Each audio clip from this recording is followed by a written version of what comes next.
Hello to everyone and the internet. Welcome to Thursday, maggots, February 7th. Don't let the politicians step on you. I'm Nathan watching, you're watching The Young Globalist, and this is the news in 2019.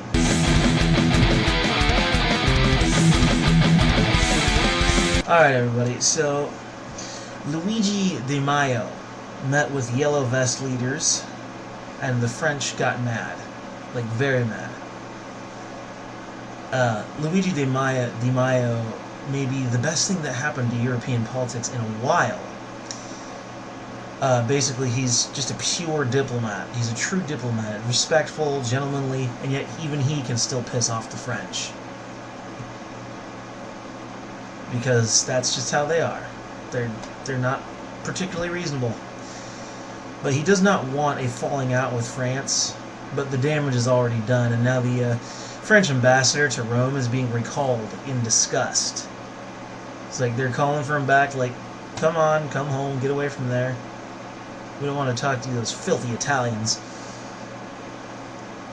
But Luigi di Maio's colleague, Matteo Salvini, said this week that French people will be able to free themselves from a terrible president in May, after European parliamentary elections take place.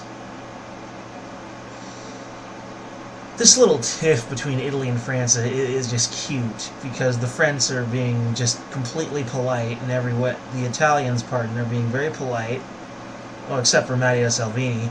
They're being very polite, and France is just acting like a snowflake. It's a cute little thing that France has got going here. But Matteo Salvini and Luigi di Maio, they're like the ultimate good cop, bad cop team. One a polite gentleman, and the other one knows when to say something edgy when it's needed. That is the whole point of it.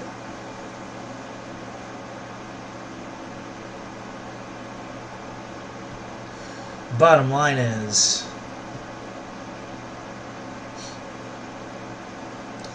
the French are just being indignant, and the Italians are being completely diplomatic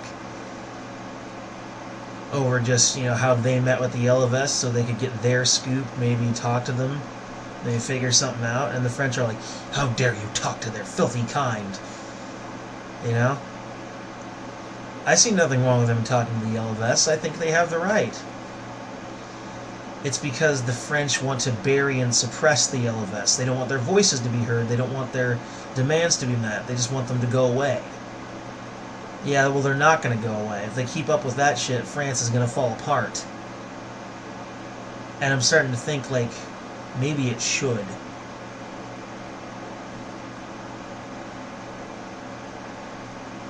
Because when there's an eruption of a volcano, sometimes flowers can grow out of the ashes. Ergo, if France falls apart, a new society can grow up out of the ashes of the old. The loss of the current French government would not be a big one. They could just replace it. And they should. Republican Representative Matt Gaetz creates a new bill that will seek to punish for lying to Congress. Matt Bates's bill would target Hillary Clinton and James Comey. He calls this the Justice for All resolution, or H Resolution 97, and it calls for those lying to Congress to be prosecuted equitably, meaning everyone being prosecuted and charged equally. Like, no exceptionism, no status changes, But according to the resolution, Comey claimed he never authorized anyone to leak information to the media, despite reports from the Office of the Inspector General indicating his response was likely untrue. Yeah, go figure. Clinton said there was nothing marked classified on my emails, either sent or received, but it was proven untrue by FBI and the Office of the Inspector General reports, according to the resolution. Additionally, the resolution states that Holder provided false information about the Fast and Furious program, along with 2 other instances of providing false information. Gates' resolution also targets former Director of National Intelligence James Clapper, former CIA Director John Brennan, former Deputy FBI Director Andrew McCabe, and former director of the Exempt Organizations Unit of the Internal Revenue Service, Lois Lerner.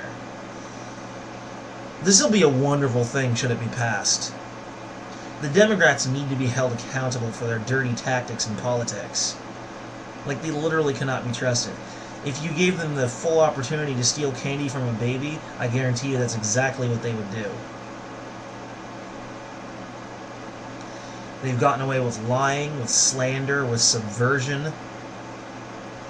And you know, enough is enough. Matt Gaetz's bill would put it all to rest. It would prevent it all from, you know, it would get that shit under control. Of course, because in the House of Representatives the Democrats are the majority, the likelihood of it getting passed is probably, honestly, you know, probably not going to happen.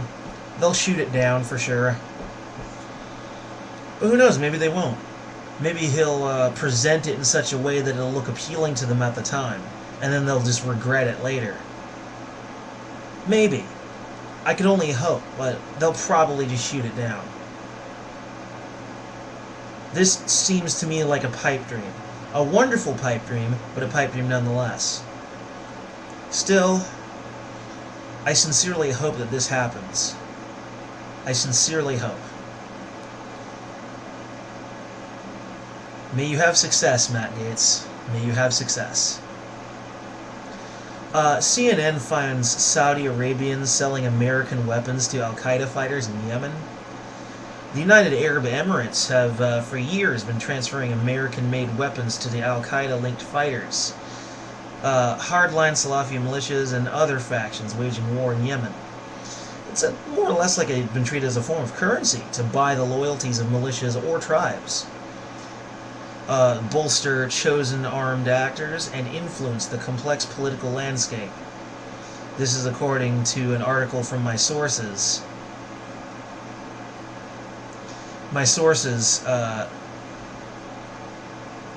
being at newspunch.com. And the article was very well cited. And there was even a CNN report on it, which I can't believe CNN, of all places, did this. This is CNN. This is like an NPC-ass, you know, left-wing news outlet. This is just more reason why we need to pull out of the Middle East. We do more harm than good there. And that's all there is to it. We need to pull the hell out of there. So Saudi Arabia can stop selling guns to Yemen. What we do is we track down the guns, we take them back, and then we depart. Just as soon as we arrived. Moving on.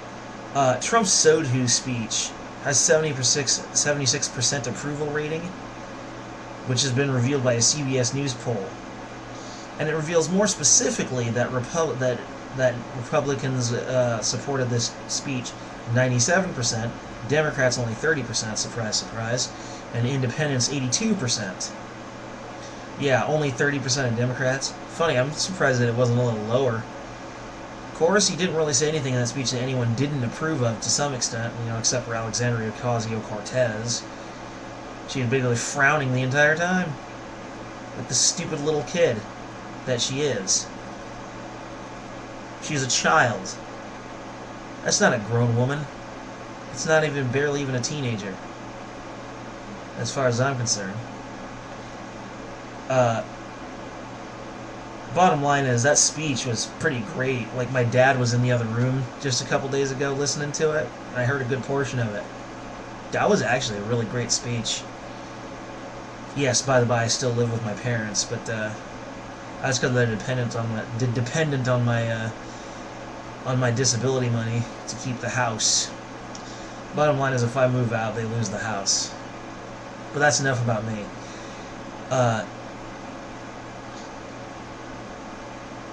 Xavier, or Javier Becerra, if you prefer, a man who has challenged Trump 45 times in court as Attorney General and now vows to block Trump from declaring state of emergency to build the wall, and instead wants that money to go to victims of natural disasters.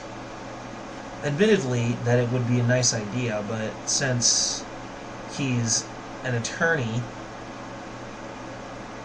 I don't think he really cares about victims of natural disasters. I think he was just using that to attack the idea of building the wall. I mean, it's a bit of a cliche, and maybe I'm being unfair, but he's an attorney and a Democrat, so it's highly unlikely that he really cares. He only cares about winning court decisions or his own personal power. Guarantee ya. 45 times in a row to standing against Trump? That's crazy. That's a crazy record. It's obvious this is one of Trump's main enemies as president. And now he wants to try and block Trump? Can he do that?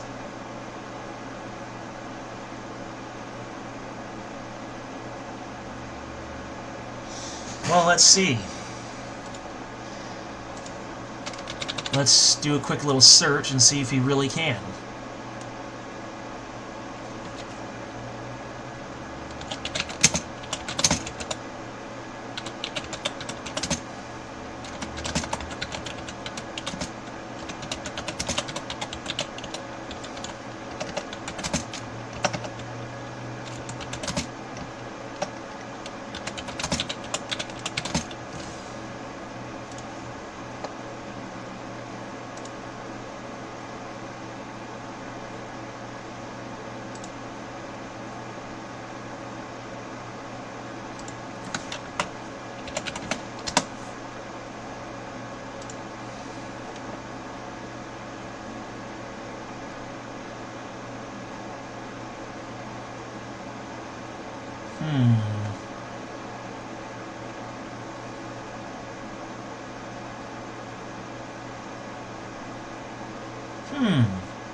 It's funny, I don't see anything that says that he can. If he can't, then he's simply being arrogant. If he can, maybe it does have to be a court decision, which I think that is true. In which case he possibly can. So, President Trump better get a damn good lawyer. If not, then play his bluff. This is probably exactly what it is. Bottom line is, though, whether he can or not, that is what he plans to do. But he probably can't. I don't see anything that says that he can. In fact, most people seem to think that, and yes, that was a quick cursory search, admittedly, but I literally went down the entire page and I didn't see anything that could potentially indicate that he could. Maybe I could be wrong. Maybe I should have, looked more into that. I mean, come on, people. I've only been doing this for a little while. I'm getting better, though. But one thing's for sure is, you cannot doubt that Javier Becerra did, in fact, say he was going to do this. Where the doubt exists is whether he can or not. But probably not. Moving on to the final story today, and this one I know all too well. As I said before, Alexandria Ocasio-Cortez frowns as Trump announced more than 1,500 sadistic traffickers have been put behind bars. It's like she frowns while he talks about putting an end to sex trafficking and human trafficking. Oh, I know. She probably thinks that there is no human trafficking and that it's just 1,500 innocent migrants. That's probably what she thinks, in her childlike mind.